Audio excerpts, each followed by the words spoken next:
Hi friends, എല്ലാവർക്കും റൈസുവേൾഡിലേക്ക് സ്വാഗതം. ഇന്നൊരു ബീഫ് റെസിപ്പിയാണ് ഉണ്ടാക്കുന്നത്. വിദേശത്തേക്ക് ബീഫ് കൊടുത്ത് വിടുമ്പോൾ അത് അന്ന് തന്നെ ചിലപ്പോൾ അവരുടെ കയ്യിലെത്തില്ല. ഒരു 3-4 ദിവസം ഫ്രിഡ്ജിലൊക്കെ ഇരുന്നിട്ടാവും അവർക്കിത് എത്തുക. അപ്പോൾ അങ്ങനെ ഇരുന്നാലും ഇതിൻ്റെ ടേസ്റ്റിനൊന്ന് മാറ്റം വരാണ്ട് എങ്ങനെ ഉണ്ടാക്കണമെന്ന് നമുക്ക് നോക്കാം. ഇത് ഞാൻ അതുപോലെ ഉണ്ടാക്കിയൊരു റെസിപ്പിയാണ്. ഇതവിടെ എത്തിയിട്ടുള്ള ഒരു വീഡിയോയും ഞാൻ ഇതിൻ്റെ ലാസ്റ്റിൽ ഇടുന്നുണ്ട്. അപ്പോൾ നമുക്കിതിനാവശ്യമായ സാധനങ്ങൾ എന്തൊക്കെയാണെന്ന് നോക്കാം. ഇതെങ്ങനെ ഉണ്ടാക്കണമെന്നൊക്കെ നോക്കാം കേട്ടോ. അപ്പോൾ നമുക്ക് വീഡിയോയിലോട്ട് കിടക്കാം.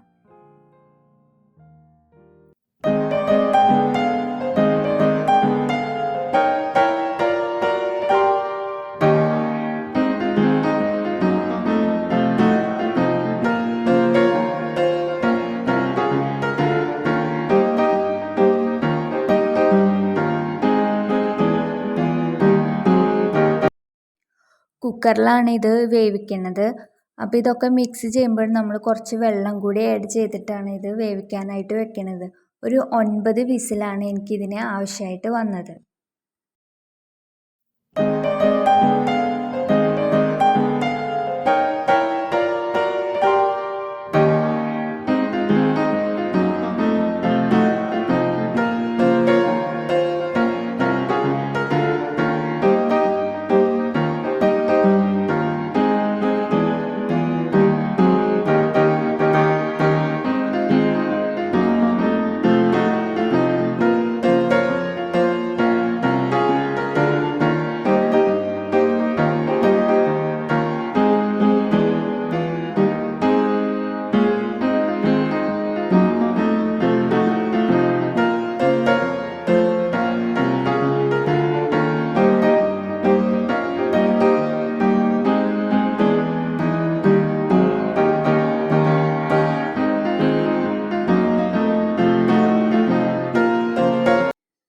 ബീഫ് ഇപ്പോൾ ഇവിടെ വെന്തിട്ടുണ്ട്. നമ്മൾ ഒരു പാൻ വെച്ചിട്ട് അതിൽ ഓയിൽ ഒഴിച്ചിട്ട് ആദ്യം ചെറിയ ഉള്ളിയാണ് വഴറ്റണത്. ഇതിൽ ഞാൻ തക്കാളി യൂസ് ചെയ്തിട്ടില്ല. തക്കാളി യൂസ് ചെയ്തിട്ടുണ്ടെങ്കിൽ അതിൻ്റെ ടേസ്റ്റിന് കുറച്ച് മാറ്റം വരും. അതുകൊണ്ടാണ് ഞാനിതിൽ തക്കാളി യൂസ് ചെയ്യാത്തത്.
അപ്പോൾ നമ്മളെ ബീഫ് ഇവിടെ റെഡി ആയിട്ടുണ്ട്. ഇതിൻ്റെ ചൂടൊക്കെ പോകാനായിട്ട് ഞാനിത് വേറൊരു പാത്രത്തിലോട്ട് മാറ്റി വെച്ചിരിക്കുകയാണ്.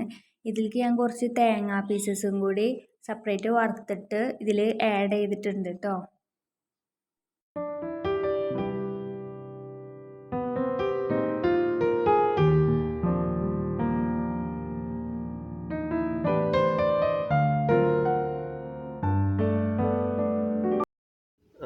നാട്ടിൽ നിന്ന് കൊടുത്തയച്ച ബീഫ് പൊട്ടിക്കുകയാണ്.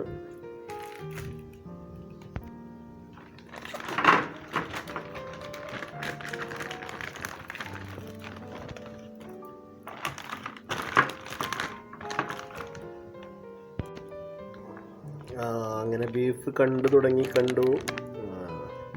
കട്ട പിടിച്ചിരിക്കുകയാണ്. ഐസ് ഇട്ടിട്ടുള്ള ഐസ് ആയിരിക്കുകയാണ്, ഫ്രീസറിൽ വെച്ചിരുന്നതാണ്. ഇത് ചൂടാക്കിയിട്ട് എങ്ങനെയുണ്ടെന്നുള്ളത് ബാക്കിയുള്ളത് നോക്കിയിട്ട് പറയാം. ടേസ്റ്റ് ഉണ്ടാവും. ജസ്റ്റ് ഒന്ന് നോക്കട്ടെ എങ്ങനെയുണ്ട് എന്ന്. നല്ല നെയ്യൊക്കെ കട്ട പിടിച്ചിരിക്കുന്നുണ്ട്.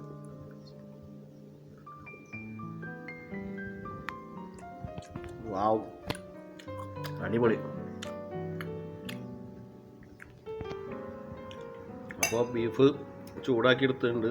നല്ല തേങ്ങാക്കൊത്തൊക്കെ ഇട്ട് അടിപൊളിയാക്കിയിട്ടാണ് നമ്മളെ പെണ്ണ് കൊടുത്തയച്ചിട്ടുള്ളത്. നല്ല ടേസ്റ്റ് ഉണ്ട്, ഒന്നും പറയാനില്ല. നമ്മുടെ നാട്ടിലെ നാടൻ ബീഫ്, മാഷാ അല്ലാഹ്. നല്ലൊരു പീസ് എടുക്കട്ടെ, കഴിക്കാം. കാണില്ല,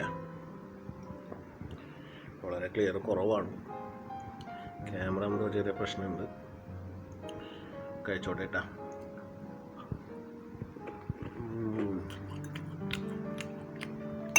അടിപൊളി, സൂപ്പർ.